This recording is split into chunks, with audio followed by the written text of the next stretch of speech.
El origen de la física. La física tuvo su origen en la Grecia antigua, en el siglo IV a.C., en el que vivieron Tales de Mileto y Pitágoras. Los filósofos de esa época intentaron entender el mundo físico y los fenómenos naturales por medio de teorías racionales, fruto de la elaboración mental y no de la experimentación. Al esplendor de las ciencias griega y alejandrina le sigue una época de declinación y estancamiento que perduró hasta fines de la Edad Media. En el siglo XIII se inicia en Europa un resurgimiento científico con la creación de grandes universidades y el redescubrimiento de la pólvora y de la brújula. Apenas entre 1581 y 1612, con Galileo y con el empleo sistemático del método experimental, se inicia la época de la física moderna. Pero fíjense todos los años que pasaron hasta que se llegó a eso. En el siglo XVII, como culminación de la obra de Galileo y de Kepler, Newton desarrolló la primera teoría de la física moderna, que fue la mecánica. Y en el siglo XIX se produce una revolución científica y tecnológica porque Volta inventó la pila eléctrica. Y la culminación de eso fue el descubrimiento del electromagnetismo que fue realizado por Faraday, y la expresión en forma de teoría que fue hecha por Maxwell. Pero sin duda, sin ningún lugar a dudas, el siglo XX va a ser recordado por los extraordinarios adelantos en el campo de la física, y esto se lo debemos a un físico que seguro ustedes escucharon hablar, que es Einstein. Este siglo fue testigo del nacimiento de la teoría de la relatividad y la mecánica de los cuantos, que permitieron ahondar en el conocimiento de la estructura de la materia. A partir de 1930, los descubrimientos más notables de la física pertenecen al campo de los experimentos nucleares y de la electrónica.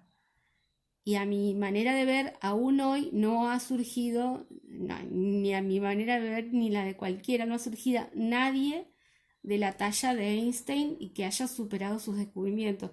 Los físicos de hoy en día siguen tratando de demostrar teorías que él dejó inconclusas, que no pudo demostrar, y siguen tratando de demostrarlas. Ahora les voy a leer un fragmento que escribió el autor José María Mautino, que se llama así: ¿qué comprende la física? El mundo de la física nos rodea por completo. Está en nuestra casa, en el colectivo, en los aparatos de radio y televisión, en la computadora, etc. Las leyes de la física gobiernan las cosas más sencillas, como el movimiento de una puerta, las más cotidianas, como el funcionamiento de una tijera, las más tremendas, como la bomba atómica, y las más misteriosas, como los rayos cósmicos, y los más fantásticos, como las naves espaciales, y las más concretas, como el funcionamiento de un automóvil, y los más abstractos, como la naturaleza del calor. Dispongámonos, pues, a ver la física en todas partes y a buscar las leyes fundamentales en los acontecimientos más comunes. Todos los grandes hombres de ciencia se han caracterizado por extraer notables conclusiones de los hechos más sencillos. Y ahora tenemos una historia de cómo Arquímedes descubrió la ley del empuje mientras se bañaba. Y dice así: cierto orfebre, un orfebre es un artesano que se dedica a trabajar con metales preciosos. Cierto orfebre le había fabricado al rey una corona de oro. El rey no estaba muy seguro de que el artesano hubiese obrado rectamente. Podría haberse guardado parte del oro que le habían entregado y haberlo sustituido por plata o cobre, porque son más baratos que el oro. Así que Hierón, así se llamaba el rey, encargó a Arquímedes averiguar si la corona era de oro puro, sin estropearla, se entiende. Arquímedes tenía que decirle al rey si era o no de oro puro, pero sin abrirla la corona. Arquímedes no sabía qué hacer. El cobre y la plata eran más ligeros que el oro. Si el orfebre hubiese añadido cualquiera de estos metales a la corona, ocuparían un espacio mayor que el de un peso equivalente de oro. O sea, como el oro y la plata y el cobre eran más livianas, la corona tendría un volumen mayor por la misma cantidad al peso equivalente en oro.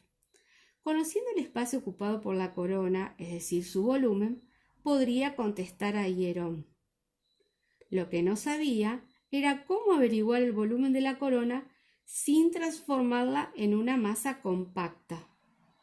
Él no la podía destruir a la corona para saber si estaba hecha de oro puro o no. Tenía que averiguar el volumen de la corona. ¿Por qué? Porque nosotros hasta ese momento sabían calcular el volumen de figuras geométricas. La corona no tenía una figura geométrica, entonces no podía calcular el volumen. Arquímedes siguió dando vueltas al problema en los baños públicos, suspirando, probablemente con resignación, mientras se sumergía en una tinaja llena de agua, y observaba cómo rebosaba el agua. De pronto se puso de pie, impulsado como por un resorte. Se había dado cuenta de que su cuerpo desplazaba agua hacia afuera de la bañera. El volumen de agua desplazada tenía que ser igual al volumen de su cuerpo. Para averiguar el volumen de cualquier cosa, bastaba con medir el volumen de agua que desplazaba. En un golpe de intuición había descubierto el principio del desplazamiento. A partir de él, dedujo las leyes de la flotación y de la gravedad específica.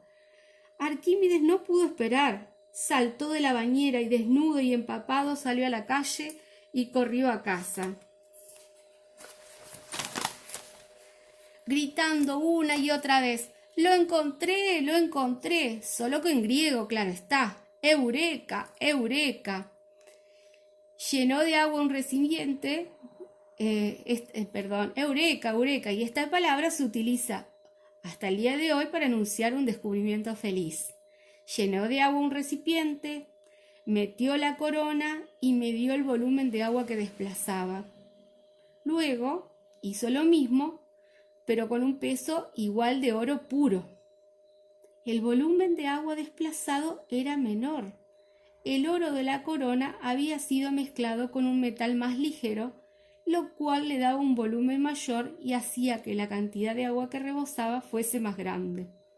El rey ordenó ejecutar al orfebre. La fuente de esta historia es de Isaac Asimov, Momentos estelares de la ciencia, ciencia y técnica, historia de la ciencia. Después tenemos un recuadro que nos dice: la física trata de comprender el funcionamiento de la naturaleza, descubriendo leyes y traduciéndolas al lenguaje matemático.